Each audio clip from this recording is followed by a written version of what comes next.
Lorsque j'ai commencé sur YouTube, j'ai commencé avec des shorts. Et avec des shorts, je ne réfléchis pas beaucoup, je ne me retrouve pas à bout d'arguments. Ça fait ces 4 fois que j'essaie de faire une vidéo longue avec les sujets que j'ai voulu commencer aujourd'hui, car c'est ma première vidéo. Je trouve que je suis à bout d'arguments et je ne sais pas pourquoi. Quand je me regarde en train de filmer, je perds mes mots, les pensées, je suis un peu embrouillé, mais je sais que après des jours, j'espère que ça va aller. Après, au fil des jours, voire des années, parce que c'est un objectif qui me tient à cœur. Bon, dans cette vidéo, je ne voulais pas vous parler de mes difficultés, je voulais juste vous dire que vous partagez les réflexions que j'ai menées sur le travail en équipe. C'est vrai que travailler en équipe a beaucoup d'avantages. C'est vrai que c'est bon de travailler en équipe. Mais le problème, c'est que si on ne comprend pas qu'un seul individu peut être plus efficace que 1000 personnes mal organisées et mal intentionnées, ça reste un problème sérieux.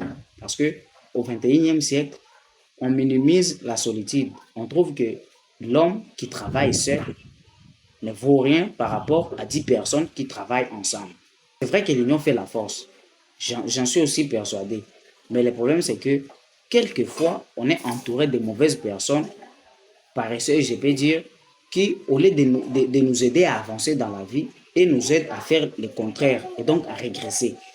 Et donc, si tu ne sais pas choisir le bon entourage, si vous ne savez pas choisir un bon groupe dans lequel avancer rapidement, ça reste un problème. Et dans ces cas, il vaudrait mieux travailler seul que de chercher à avancer constamment avec tout le monde. Et c'est là où les introvertis ont un peu d'avantage par rapport aux extravertis. Parce que les extravertis, ils tirent leur énergie là où il y a du monde. Et donc, ils dépendent des gens pour se sentir vivants, pour se sentir heureux et pour avancer dans la vie. Par contre, les introvertis, eux, sont à l'aise quand ils sont seuls. Ils sont plus focus quand ils sont seuls et ils ont une meilleure concentration au travail lorsqu'ils sont eux-mêmes. Et pas seulement dans le travail. Vous savez, lorsqu'on est seul, même Dieu, je ne sais pas, ça dépend de votre croyance, même l'univers essaie de nous contacter. C'est pour cela que lorsque vous avez des difficultés et que vous vous isolez, vous mettez vous-même, il y a toujours une petite voix dans la tête qui essaie de vous parler, de vous prodiguer des conseils, des bons conseils. Et si vous suivez ces conseils, vous pourrez aller loin dans la vie.